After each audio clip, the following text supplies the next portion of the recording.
क्यों किया था भगवान राम ने शूद्र आशी शंबूक का वध?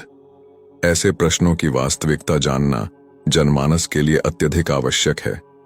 किंतु मेरी एक प्रार्थना है कि इस उत्तर को सुनते समय अपने पूर्वाग्रह को अलग रख दें, क्योंकि पूर्वाग्रह के साथ तथ्यों को सही ढंग से नहीं समझा जा सकता। आइए अब इसे समझने का प्रयास करते हैं।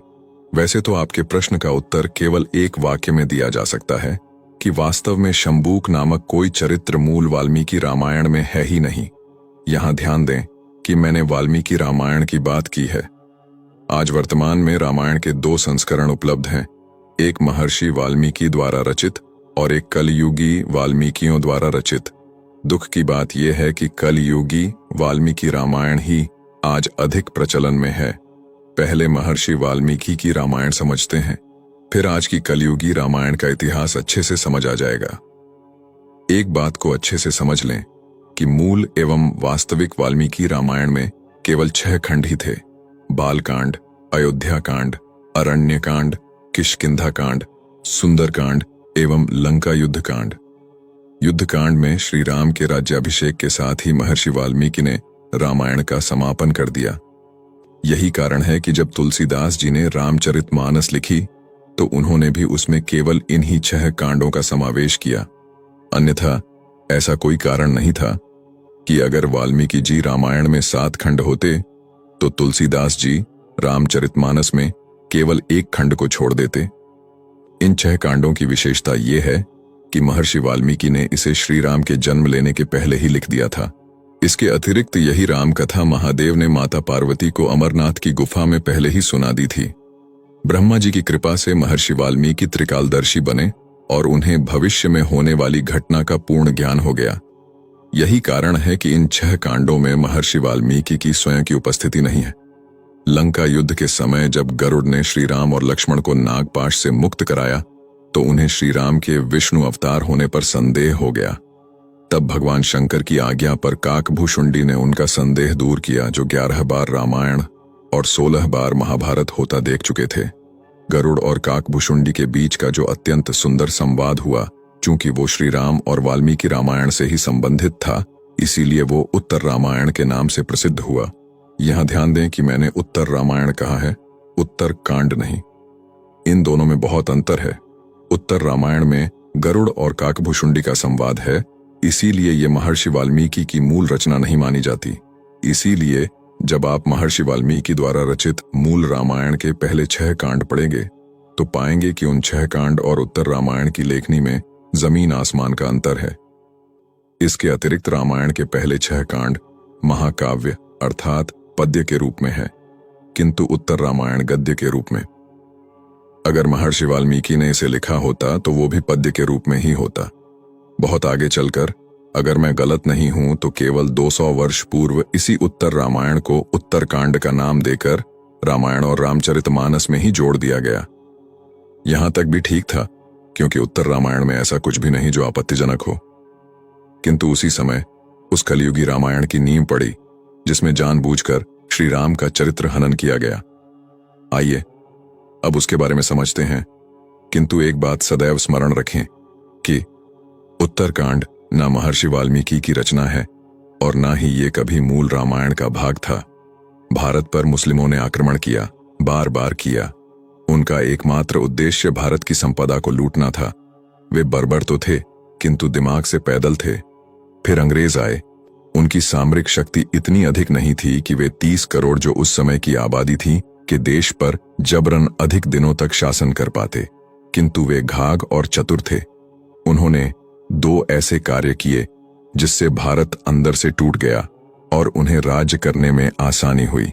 उन्होंने भारत की सदियों पुरानी गुरु शिष्य परंपरा को समाप्त किया। मैकाले के इसी कार्य के लिए लगाया गया जिसने भारत की पूरी शिक्षा व्यवस्था को बर्बाद कर दिया। आजादी के बाद पाकिस्तान समर्थक मौलाना अबुल कलाम आजाद को पहला शिक्षा मंत्री बन दिया गया, जिसने रही सही कसर पूरी कर दी। सनातन धर्म की अति प्राचीन वर्ण व्यवस्था को जाति प्रथा के रूप में प्रचारित किया गया ताकि सनातन धर्म में आपसी फूट पड़ जाए। अंग्रेजों का ये षड्यंत्र इतना कारगर रहा कि पेरियार और अंबेडकर जैसे व्यक्ति भी इसमें फंस गए। इसके विषय में एक विस्तृत जानकारी अन्य वीडियो में प्रस्तुत करेंगे। जिसके माध्यम से आपको वर्ण और जाति का अंतर आपको समझ आ जाए। रामायण तो ऐसी है जिसने सहस्त्रों वर्षों से हिंदू समाज को जोड़े रखा। हिंदू तो हिंदू, स्वयं राष्ट्रवादी मुस्लिम समुदाय भी उसका अध्ययन करता था।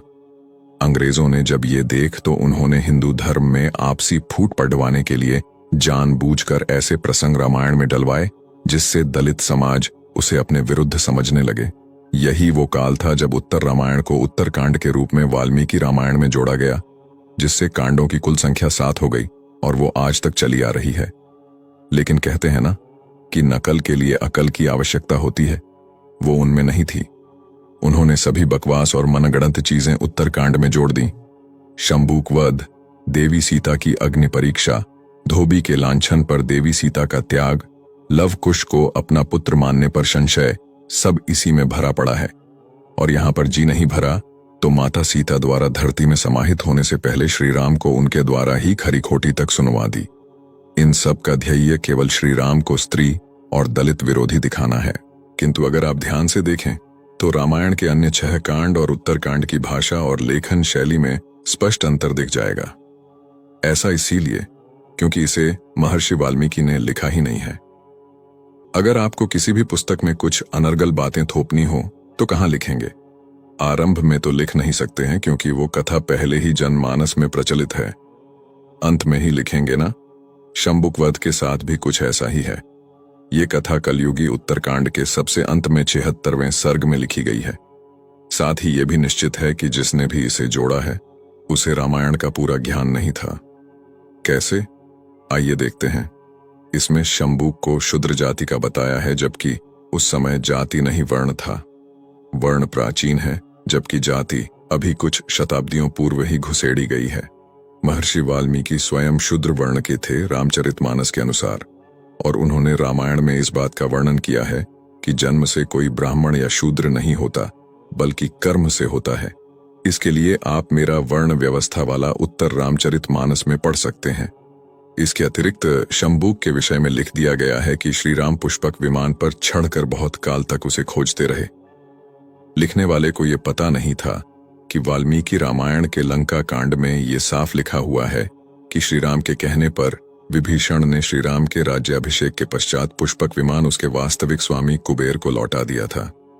स्वामी दयानंद सरस्वती ने शंबुक वध के झूठ की परतें उधेड़ने वाला एक लेख 1876 में लिखा था, जिसमें वाल्मीकि रामायण के प्रामाणिक श्लोकों द्वारा इस झूठ से पर्दा उठाया गया था। उसी लेख के आधार पर नरेंद्र कोहली जी ने भी शंबुक वध नामक एक नाटक लिखा है।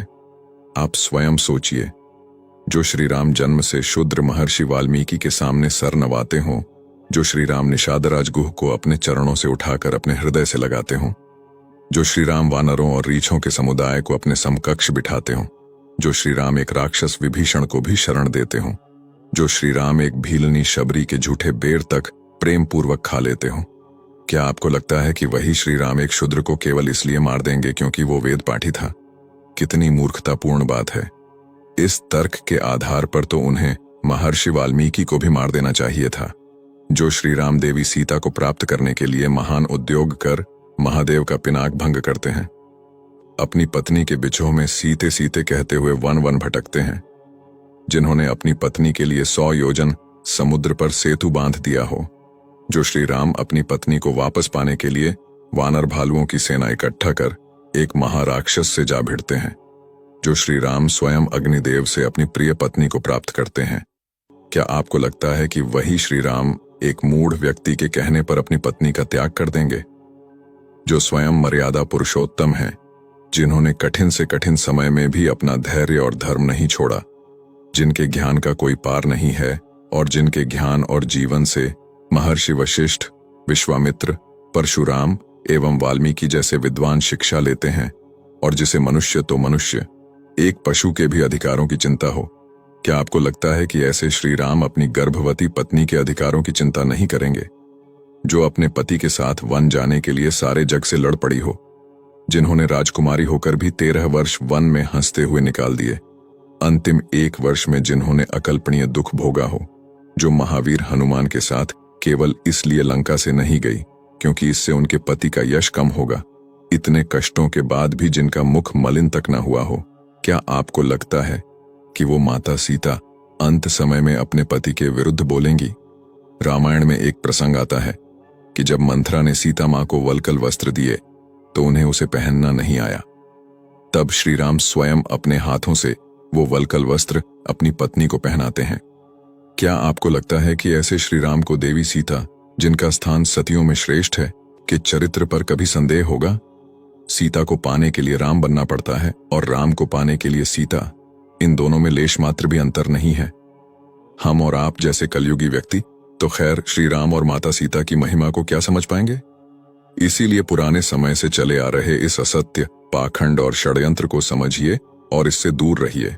उत्तर रामायण अगर पढ़ना ही है तो उसमें समाहित गरुड़ और काकभुशुंडी के वास्तविक वार्तालाप और घटनाओं को पढ़िए। अंत में चलते चलते यही कहूंगा कि अगर शंबूक वध और इस जैसे मनगढ़ंत प्रसंग सत्य होते तो ये केवल और केवल आजकल के मूर्ख वामपंथी इतिहासकारों के द्वारा ही क्यों बताया जाता? क्यों नहीं ये प्रसंग गीता प्रेस जैसे उत्कृष्ट प्रकाशन की पुस्तकों में कभी भी लिखा गया है? इसलिए इन वामपंथी सर्पों से दूर रहें और जातिभेद को भुलाकर अपने धर्म को मजबूती से पकड़े रहें।